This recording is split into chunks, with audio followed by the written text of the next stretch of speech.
One of the things I wonder about is the utility and also the lack of utility and even harm that comes from labeling ourselves in all different kinds of ways. And, I even think of everything I went through. I thought, androgynous, my sexual orientation, how am I going to describe myself to people? And, can I just be me, please? But, yes, Right. I have labels and I can do all that. And now I'm in this process of exploring my own neurodivergence and all the possible labels and which ones fit and do they fit forever or do they just fit now? And part of me is like, really? How Yeah. useful is it? Or is it just like, why would I put this mysterious being in this box? Is it Yeah. good? And I'm curious how you see that. Yeah.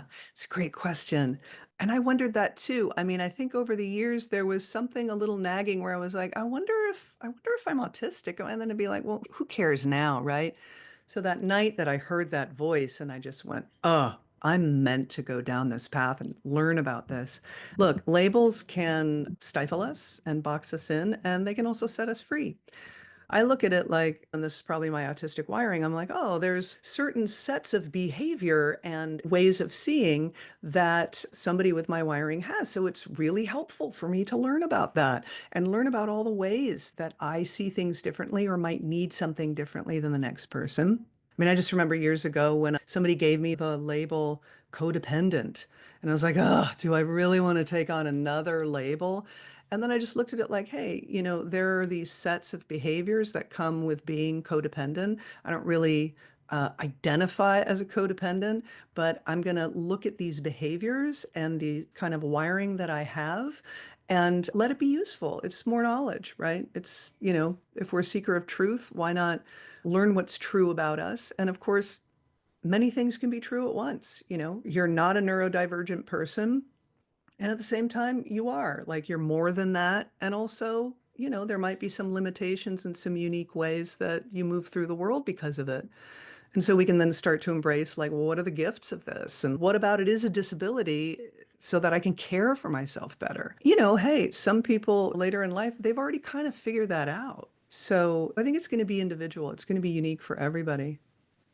How have you experienced your neurodivergence as a disability? I think through my life, I couldn't handle a lot of things at once, a lot of demands at once. So hyperfocus is something that comes with ADHD and autism, and that's that capacity, that ability to hone in on something and just lock in, right?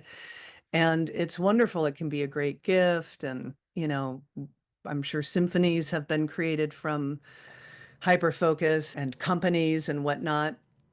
But it can be a disability when you are ignoring that, like, the garbage truck is outside and you're getting a ticket for having your car still parked out there.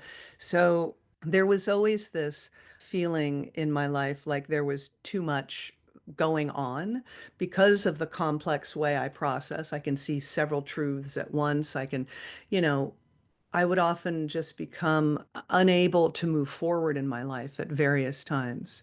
Executive functioning. Sometimes, I was a waitress for a while. I know you used to waitress. I was a terrible waitress because I couldn't prioritize. I think it was the ADHD in me. It was like, well, wait a minute, that table sat down, but then this table over here. And then like, well, who needs their water first? And I was overwhelmed. I was overstimulated. Now, here I am later in my life. I've just created a life that works for me. So, I'm not experiencing the disability that I did in my youth.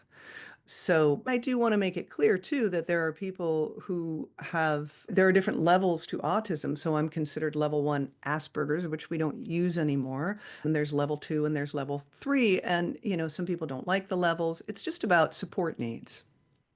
High support needs, low support needs. So someone like me is considered low support needs, but we still need support.